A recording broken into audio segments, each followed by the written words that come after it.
Go ahead, please. Go ahead. President Zelensky says he's ready to sit down with you and Vladimir Putin in Geneva, and it sounds like General Kellogg is working on preparations for that. Are you planning to sit down with the two of them? Well, I will if it's necessary. You know, it takes. We have to. I think I'm at this point. I wish it would have been that way a couple of months ago, but at this point, we're working on President Putin, and we'll see where we are. I think we're doing fine, but we'll see. I don't like what's happening. That's one thing I'll say. I don't like when I see rockets being shot into cities. That's no good. We're not going to allow it. You've always said that the war never would have started if you were Would have never happened, and it yet didn't happen. He doesn't seem willing to do anything that you want him to do.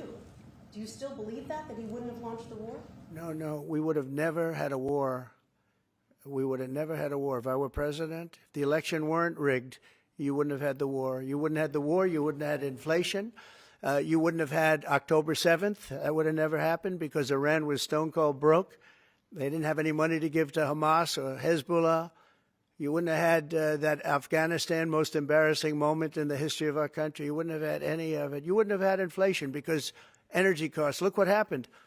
I brought inflation down to practically zero. And all of the groceries and all of the eggs and all of the things that you've been hearing about, they're back down. They're way down from where they were.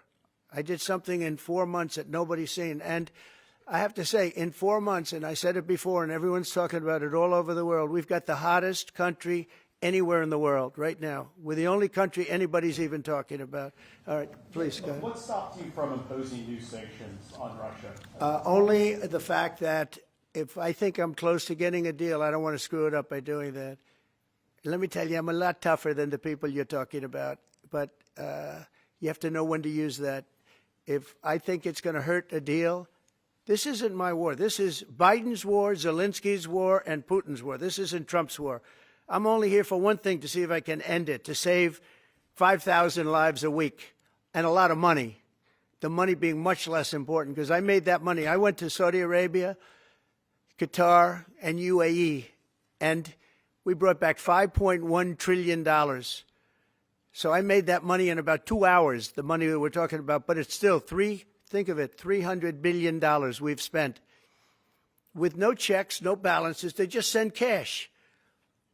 You can imagine what's happened to that money. I never saw anything like it in my life, but I'm more interested because I picked up $5.1 trillion and, by the way, got a beautiful, big, magnificent, free airplane for the United States Air Force, okay? Very proud of that, too. They tried to say, oh, it's Trump's airplane. Oh, yeah, sure. It's too big.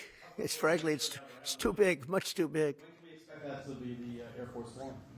Well, it's here already. Yeah. It's in the country. It's being refitted for military standard. How much will it cost to refit it? Oh, I don't know. Whatever it is, a hell of a lot less than building a new one. We're waiting too long from Boeing. Boeing has got to get its act together. Yeah.